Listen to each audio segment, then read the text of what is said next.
ಆನೇಕಲ್ ಪಟ್ಟಣದ ನ್ಯಾಯಾಲಯದ ಆವರಣದಲ್ಲಿ 80ನೇ ಸ್ವಾತಂತ್ರ್ಯ ದಿನಾಚರಣೆಯನ್ನು ರಾಷ್ಟ್ರೀಯ ಹಬ್ಬವಾಗಿ ಆಚರಿಸಲಾಯಿತು.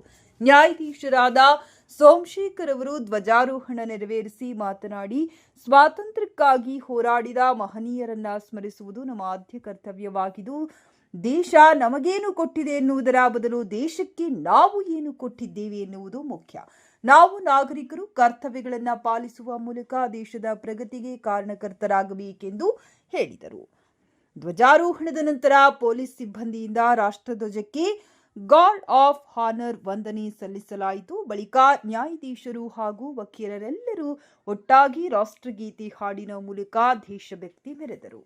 ನ್ಯಾಯಾಧೀಶರುಗಳಾದ ಶ್ರೀಕಾಂತ್, ಶಂಕರ್ ರೆಡ್ಡಿ, ಜನಾರ್ದನ್ ಅವರು ಸ್ವಾತಂತ್ರ್ಯ ಹೋರಾಟಗಾರರ ತ್ಯಾಗವನ್ನು ಸ್ಮರಿಸಿ ಮಾತನಾಡಿದರು. ಇನ್ನು ಈ ಸ್ವಾತಂತ್ರ್ಯ ದಿನಾಚರಣೆಯ ರಾಷ್ಟ್ರೀಯ ಹಬ್ಬದಲ್ಲಿ ವಕೀಲರ ಸಂಘದ ಅಧ್ಯಕ್ಷ ವೈ ಪ್ರಕಾಶ್ ಫಟಾಫಟ್, ಪ್ರಧಾನ ಕಾರ್ಯದರ್ಶಿ ರವೀಶ್ ಕುಮಾರ್, ಉಪಾಧ್ಯಕ್ಷ ಹರೀಶ್, ಖಜಾಂಚಿ ಶಾರದಾಮಣಿ, ಸರ್ಕಾರಿ ಅಭಿಯೋಜಕರಾದ ವಿನೋದ್, ಶಾಲಿನಿ, ಶಾಂತಕುಮಾರಿ, ನಿರ್ದೇಶಕರಾದ ನಾರಾಯಣಸ್ವಾಮಿ, ಮೋಹನ್ ಮತ್ತು ಮೋಹನ್ ಕಾಂತ, ಆರ್ ಸತೀಶ್, ಪುರುಷೋತ್ತಮ್ ಚಿಕ್ಕಹಾಗಡೆ, ಉದಯ್ ಕುಮಾರ್, ಪ್ರವೀಣ್, ಮುರಳಿ, ನಾಗರತ್ನ, ನೀಲಮ್ಮ, ಹಿರಿಯ ವಕೀಲರಾದ ಎಂಆರ್ ವೇಣುಗೋಪಾಲ್, ಎಚ್ ಶ್ರೀನಿವಾಸ್, ರಮೇಶ್, ಬಾಲರೆಡ್ಡಿ, ರವೀಂದ್ರ, ಮೂರ್ತಿ ಕುಮಾರ್, ಎಜಿ ರಾಜು, ಕೆವಿ ರವಿ ಉಪಸ್ಥಿತರಿದ್ದರು. ಈ ಒಂದು 80ನೇ ಸ್ವಾತಂತ್ರ್ಯೋತ್ಸವದ ಶುಭಾಶಯಗಳನ್ನು ಹೇಳುತ್ತಾ, ಈ ದಿನ ಎಂದಿನಂತೆ ನಮ್ಮ ಆನೇಕಲ್ ನ್ಯಾಯಾಲಯದಲ್ಲಿ ವಕೀಲರ ಸಂಘದ ನೇತೃತ್ವದಲ್ಲಿ ಹಾಗೂ ನಮ್ಮ ಅಧ್ಯಕ್ಷರು ಹಾಗೂ ಪದಾಧಿಕಾರಿಗಳ ಒಂದು ಸಹಕಾರದಿಂದ ಈ ಒಂದು ಸ್ವಾತಂತ್ರ್ಯ ದಿನಾಚರಣೆ ನಾವು ಈ ದಿನ ವಿಜೃಂಭಣೆಯಿಂದ ಆಚರಿಸಿದ್ದೀವಿ. ಇದಕ್ಕೆ ಪ್ರತಿಯೊಬ್ಬರೂ ಕೂಡ ನಮ್ಮ ಎಲ್ಲ ನ್ಯಾಯಾಲಯದ ಸಿಬ್ಬಂದಿಗಳಾಗಲಿ ಮತ್ತು ಇತರ ವಕೀಲರುಗಳಾಗಿ ಈ ಒಂದು ಹೆಚ್ಚಿನ ಸಹಕಾರನ ಈ ಒಂದು ನೀಡಿದ್ದಾರೆ. ನಿಮಗೆಲ್ರಿಗೂ ಗೊತ್ತಿದ್ದಂಗೆ ಪ್ರತಿ ವರ್ಷವೂ ಕೂಡ ಈ ಒಂದು ಆಗಸ್ಟ್ 15ರಂದು ಸ್ವಾತಂತ್ರ್ಯ ದಿನಾಚರಣೆನ ಆಚರಿಸ್ತಾ ಇದ್ದೀವಿ. ಏನಕ್ಕೆ ಅಂತಂತಂದರೆ, ಹಿಂದೆ ನಮಗೇನು ಬ್ರಿಟಿಷರ ದಬ್ಬಾಳಿಕೆ ಮಾಡಿ ನಮ್ಮ ದೇಶವನ್ನು ತಮ್ಮ ಹಿಡಿತಕ್ಕೆ ತೆಗೆದುಕೊಂಡ ನಂತರ ಅದು ತುಂಬ ನಮ್ಮ ಪ್ರತಿಯೊಬ್ಬ ಪ್ರಜೆಗಳು ಕೂಡ ತುಂಬ ಸಮಸ್ಯೆಗಳನ್ನು ಎದುರಿಸುವಂಥ ಸಮಯ ಬಂದಿತ್ತು. ಆ ಕಾರಣಕ್ಕೋಸ್ಕರ ಅವರ ವಿರುದ್ಧ ಈ ಒಂದು ಸ್ವಾತಂತ್ರ್ಯವನ್ನು ಪಡೆದ ನಂತರ ಈ ಸ್ವಾತಂತ್ರ್ಯಕ್ಕಾಗಿ ಅನೇಕ ರಾಷ್ಟ್ರ ನಾಯಕರುಗಳ ಒಂದು ಪರಿಶ್ರಮದಿಂದ ಈ ಒಂದು ಸ್ವಾತಂತ್ರ್ಯವನ್ನು ನಾವು ಪಡೆದುಕೊಳ್ಳುವ ಒಂದು ಸಮಯ ಬಂದು, ಅಂದಿನಿಂದ ಇಂದಿನವರೆಗೂ ಸಹ ನಮ್ಮ ಈ ಒಂದು ಭಾರತ ದೇಶದಲ್ಲಿ ಪ್ರತಿಯೊಂದು ಎಲ್ಲ ಶಾಲಾ ಕಚೇರಿಗಳಲ್ಲಿ ಮತ್ತು ಎಲ್ಲ ನ್ಯಾಯಾಲಯಗಳಲ್ಲಿ ಮತ್ತು ಎಲ್ಲ ಸಾರ್ವಜನಿಕ ಸ್ಥಳಗಳಲ್ಲೂ ಕೂಡ ಈ ಒಂದು ಸ್ವಾತಂತ್ರ್ಯ ದಿನಾಚರಣೆನ ಆಚರಿಸ್ತಾ ಇರುವುದು ಎಲ್ಲರಿಗೂ ಪ್ರತಿಯೊಬ್ಬರಿಗೂ ಗೊತ್ತಿರುವಂಥ ವಿಷಯ. ಇದು ನಿಜಕ್ಕೂ ನಮಗೆ ತುಂಬ ಅತಿ ಹೆಚ್ಚಿನ ಖುಷಿಯನ್ನು ನೀಡ್ತದೆ. ಯಾಕಂದರೆ ಈ ಒಂದು ಸ್ವಾತಂತ್ರ್ಯದ ಒಂದು ಸಂಕೇತವಾಗಿ ನಾವು ಪ್ರತಿಯೊಂದು ಈ ಒಂದು ಆಗಸ್ಟ್ 15ರಂದು ನಾವು ಏನು ಆಚರಿಸ್ತಾ ಇದ್ದೀವಿ, ಅದು ನಮಗೆ ಒಂದು ನೆನಪನ್ನು, ಇಂದಿನ ಒಂದು ನೆನಪನ್ನು ನಮಗೆ ಮೂಡಿಸುತ್ತದೆ.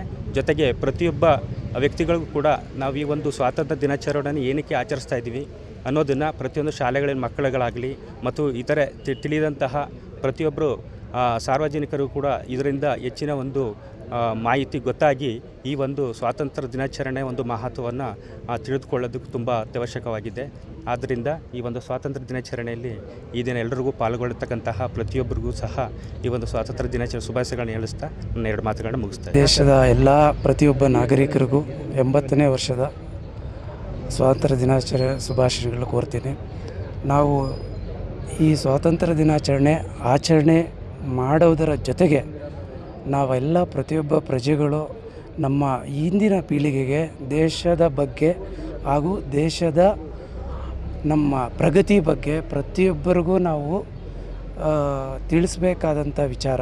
ಮತ್ತು ಪ್ರತಿಯೊಂದು ಮನೆಯಲ್ಲಿ ನನ್ನ ಒಂದು ವಿಚಾರ ಏನು ಅಂದರೆ, ಪ್ರತಿಯೊಂದು ಮನೆಯಲ್ಲಿ ಸಹ ಪಾಲಕರು ದೇಶದ ಬಗ್ಗೆ ಪ್ರತಿಯೊಬ್ಬ ಮಕ್ಕಳಿಗೂ ತಿಳಿಸ್ಕೊಡುವಂಥ ಅವಶ್ಯಕತೆ ಇವತ್ತಿನ ಕಾಲಮಾನದಲ್ಲಿದೆ. ಯಾಕಂದರೆ ಇವತ್ತಿನ ಮಕ್ಕಳಿಗೂ ಯಾವತ್ತೂ ಈ ಒಂದು ದೇಶದ ಬಗ್ಗೆ ಇರುವಂಥ ಕಾಳಜಿ ಕಡಿಮೆ ಆಗ್ತಾಯಿದೆ.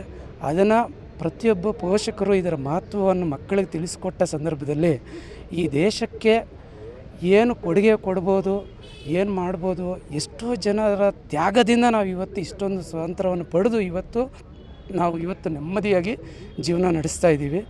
ಅದನ್ನು ಜೊತೆಗೆ ಪ್ರಗತಿನೂ ಸಹ ಅವಶ್ಯಕತೆ ಇದೆ.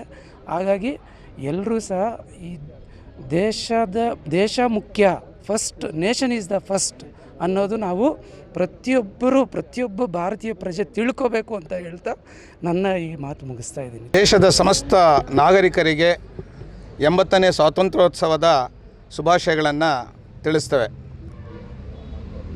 ಆನೇಕಲ್ ತಾಲೂಕು ನ್ಯಾಯಾಲಯ ಮತ್ತು ವಕೀಲರ ಸಂಘದ ವತಿಯಿಂದ ಇವತ್ತು ನಮ್ಮ ನಾಡಿನ ಈ ದೇಶದ ತ್ಯಾಗ ಬಲಿದಾನಗಳಿಂದ ತಗೊಂಡಿರ್ತಕ್ಕಂಥ ಈ ಹಬ್ಬವನ್ನು ನಾವು ಅತ್ಯಂತ ಸ್ಮರಣೀಯವಾಗಿ ಆಚರಣೆ ಮಾಡಬೇಕಾಗಿರೋದು ನಮ್ಮೆಲ್ಲರ ಆದ್ಯ ಕರ್ತವ್ಯ. ನಮ್ಮೆಲ್ಲರ ಧಮನಿಗಳಲ್ಲಿ ಸ್ವಾತಂತ್ರ್ಯದ ತ್ಯಾಗ ಬಲಿದಾನಗಳನ್ನು ಮಾಡಿದ್ದಂತಹ ಮಹೋನ್ನತ ಜೀವಿಗಳನ್ನು ಇವತ್ತು ನಾವು ನೆನೆಸ್ಕೊಳ್ಳುವಂಥ ದಿನ. ಹೀಗಾಗಿ ಇವತ್ತು ಇದು ನಮ್ಮ ಸ್ಫೂರ್ತಿಯ ದಿನವಾಗಿ ಮತ್ತು ನಮ್ಮ ಸ್ವಾಭಿಮಾನದ ದಿನವಾಗಿ ಇವತ್ತು ನಾವು ಇದನ್ನು ಆಚರಣೆ ಮಾಡ್ತಾ ಇದ್ದೇವೆ. ಸ್ವಾತಂತ್ರ್ಯ ಯಾವತ್ತೂ ಕೂಡ ಸ್ವೇಚ್ಛಾಚಾರವಾಗದೆ ಸ್ವಾತಂತ್ರ್ಯದ ನಿಜವಾದ ಅರ್ಥವನ್ನು ಈ ದೇಶದ ಯುವಕರು ಅರ್ಥಕೋಬೇಕಾಗಿದೆ. ಸ್ವಾತಂತ್ರ್ಯ ಮತ್ತು ಸಮಾನತೆ ಟ್ರೂ ಸ್ಪಿರಿಟ್ ಆಫ್ ಕಾನ್ಸ್ಟಿಟ್ಯೂಷನ್ ಏನಿದೆ ಅದು ಇವತ್ತು ಜಾರಿಗೆ ಆಗಬೇಕು. ಶೈಕ್ಷಣಿಕವಾಗಿ, ಸಾಮಾಜಿಕವಾಗಿ, ಧಾರ್ಮಿಕ ಸ್ವಾತಂತ್ರ್ಯಗಳು ಕೂಡ ಈ ದೇಶದಲ್ಲಿ ಬರಬೇಕು. ಸ್ವಾತಂತ್ರ್ಯೋತ್ಸವ ನಿಜವಾದ ಅರ್ಥದಲ್ಲಿ ಎಲ್ಲರ ಧಮನಿಗಳಲ್ಲಿ ಕೂಡ ಪಸರಿಸಲಿ. ಈ ದೇಶವನ್ನು ಸುಭದ್ರವಾಗಿ ಪ್ರಬುದ್ಧವಾಗಿ ಕಟ್ಟುವಂಥ ನಮಗೆಲ್ರಿಗೂ ಕೂಡ ಈ ಸ್ಫೂರ್ತಿಯ ನೆಲೆ ನಮ್ಮೆಲ್ಲರಲ್ಲೂ ಪಸರಿಸಲಿ ಅಂತ ಹೇಳ್ತಾ ದೇಶವಾಸಿಗಳಿಗೆ ಮತ್ತೊಮ್ಮೆ ಸ್ವಾತಂತ್ರ್ಯೋತ್ಸವದ ಶುಭಾಶಯಗಳನ್ನು ತಿಳಿಸ್ತೇವೆ.